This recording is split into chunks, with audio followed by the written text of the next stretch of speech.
Stay with us for all of the latest from Washington. We'll be right back after a quick look at some of today's other news. What was that I just witnessed? What was it? That was like a Shakespearean tragedy, but written by monkeys on typewriters. It was like watching Macbeth with Zippy from Rainbow in the title role. That was arguably the worst political speech I've ever witnessed. I think it was, Tim. I don't know, maybe I'm just blinded by my dislike of him. I don't know what I expected, but I mean, imagine if you travelled to see that speech. Well, by the looks of it, not many people did. I don't know what that speech was. Who could possibly be inspired by that? And it's not like it's one of his rallies. Someone wrote that. He rehearsed that. Even the crowd looked pissed off. It was anodyne. It was nothing. It was painting by numbers, and the painting was of an America that I'm not sure even exists. A post-apocalyptic dystopian nightmare. American carnage. What the fuck does that mean? Sounds like a wrestling tournament. If I'd voted for Trump, Tim, I think I'd be fucking furious right now. The game's up. He's a fake. He says he's going to drain the swamp. He's anti-establishment. He just said it. He just said he's handing back democracy to the people. And that's what people voted for. Fine. So why is he appointing a motorcade of Goldman Sachs, oil industry and super rich into the White House to run the country? Drain the swamp? He's appointing far-right apologists, climate change deniers, an education secretary who is so inept she sounds like she'd have trouble spelling education. He's hiring people with close links to murderous and authoritarian enemies of America. He's got this unexplainable boner for Putin. It's fucked up. Drain the swamp. The entire premise of his campaign was based on a lie, as was that speech we just witnessed. Why aren't Trump voters up in arms about this? He's demonstrably a hypocrite. He calls his illiterate and nonsensical musings on Twitter transparency, but he won't show us his tax returns. It's sleight of hand. It's fakery. If you voted for him, you've got much more invested in him than the people who think he's a brainless opportunist. Whether he's your man or not, you want your president to be accountable for his actions and possible mistakes. That's the press's job. But when they do it to Trump, he accuses them of fake news, dishonest media. It's dangerous. And I'm not saying this is dangerous if you don't like Trump. I'm saying it's dangerous for everyone.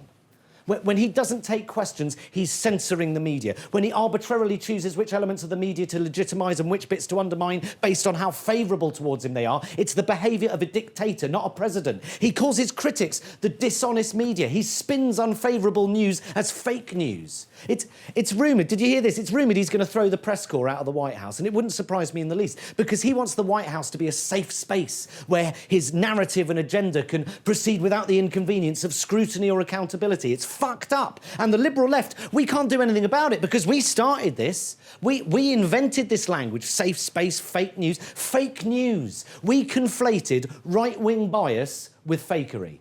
Breitbart, OK, Breitbart. Vicious, reactionary fucking scum with objectionable opinions. But that's not fake news. It's a big difference. And now that very strategy has come back to bite us. Trump has taken the left's language and given it his little Trump twist, and he's thrown it right back at us. He conflates dissenting voices with dishonesty, and that's dishonest.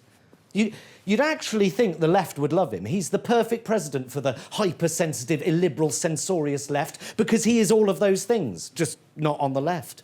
If someone says something he doesn't like, he just shuts them down. No, not listening.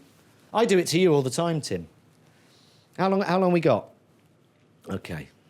This is his plan. This is his plan all along. Bypass the media via Twitter, berate and discredit and undermine the media so the public don't trust them, be litigious with the media so they're scared to write anything unflattering. This makes it almost impossible to hold him to account. This is the behaviour of a tyrant. No wonder he's such a big fan of Putin. Hair all right? If he's your choice because you genuinely think he's best for the country, then surely you'd want him to be held to account, just to check he's doing whatever it is he's promised he'd do to earn your vote. And that's the point. And if you voted for him because he's plain-spoken and says what he thinks, then, sorry, you've been had. So, someone who says what they think thinks about what they say. He doesn't think at all. He's not a straight talker. He's a lying adolescent, and he's a fucking lunatic, in my humble opinion. Tim, you can't deny he behaves like a stroppy teenager. He just denies everything. Meryl Streep criticises him for mocking the disabled. His response, I didn't do that. But Donald, we all saw it. No, I didn't do it. It didn't happen. But it was on the fucking TV, Donald. No, didn't happen. I bet he'll say those were the largest crowds ever. You know he will, even though it's demonstrably not true. I bet you a tenner. Dishonest media. He's the fucking liar. It's bizarre behaviour. He can't take any criticism. It's egomaniacal, which means he's unlikely to be able to separate the needs of the country from the needs of his own ego. He's easily provoked, and that doesn't make him a strong leader, it makes him weak, easily played, unable to handle inconvenient truths. Look at him. Look at him, fucking prick. That is the Commander-in-Chief. Good tie, though. Look, I don't want to just hurl insults at him, but look, he's a bratish, subliterate bragger, ill-informed, privileged, self-righteous, entitled mummy's boy. I'm trying to remain objective here, but he is a hyper-sexed, gurning slug who mistakes brash for charisma, who thinks popularity matters more than integrity, that diplomacy has no place in politics, a bloated, incandescent, lobotomized sexual predator, a paranoid and supremely unqualified demagogue, a massive 70-year-old cheese puff what's-it with tiny, wandering hands, an arrogant, ill-informed, oversized oompa-loompa, a whinging, braying, misogynistic, know-nothing spunk bubble, a fuck-headed egomaniac with a skull full of fetid shit-smelling... Yep. Welcome back. It's Inauguration Day and President Trump has just delivered his inaugural address. Let's go straight back to Washington for some reaction.